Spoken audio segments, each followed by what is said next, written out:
May tatlong rason kung bakit wala kang game button or fun island. Una, dahil mababa ang level mo. Ang level na kailangan natin para makita ang game button for Android user, Vault Level 5, Live Level 3. For iOS, Vault Level 8, Live Level 3. Pangalawa, baka mamaya ikaw ay naging inactive. So, ang gagawin nyo lamang po para bumalik po ang inyong game button is kailangan nyo po mag-send ng 2 beers or amounting of 2 beers sa kakilala nyo or friends ninyo. Then, log out and log in and then wait. Within a day, babalik po ang inyong game button. Pangatlo, baka mamaya naman po is disable nyo po ito. Yes, may disable button na po tayo ngayon sa Fun Islands.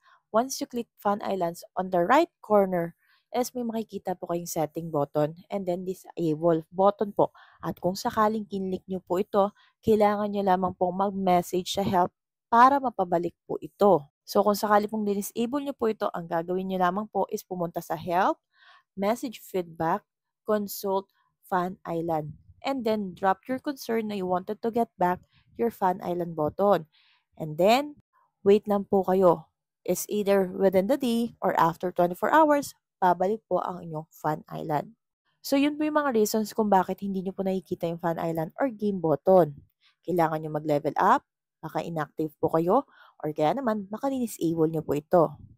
So, from the word Fun Island, from the word fun, dapat masaya kayo. Dapat, yes, ini-enjoy ninyo yung bawat spin ninyo. Kung sakali man po kayo po ay malungkot or matalo or ma-frustrate, abay kasalanan nyo yan. Dot-dot ka ng dot-dot. Sino ba nagsabing dumot-dot ka? So, masasuggest ko sa inyo is always think negative. Para nang sa ganun pag natalo ka, prepared ka. Diba?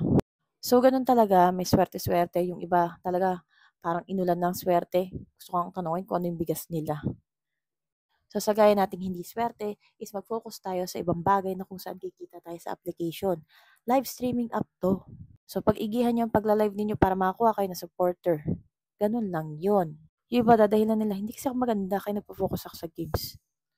Walang ginawang pangit si Lord. So, sinong gumawa sa'yo? And hindi laging panalo talaga, kahit sa totoong buhay. Kung sakaling may kakayahan at alam ninyo na may possibility na kayo ay matalo anytime, anywhere, edi mag-try kayo mag-Fun Islands. Kung hindi naman, wag na. Play moderately and always think negative. So, my user ID is 79170. I'm Lily Cruz in Papa Live. You can follow me. I'm doing live every Tuesday hanggang Saturday. So, marami akong tutorials sa aking social media accounts. Just search Tita Laika.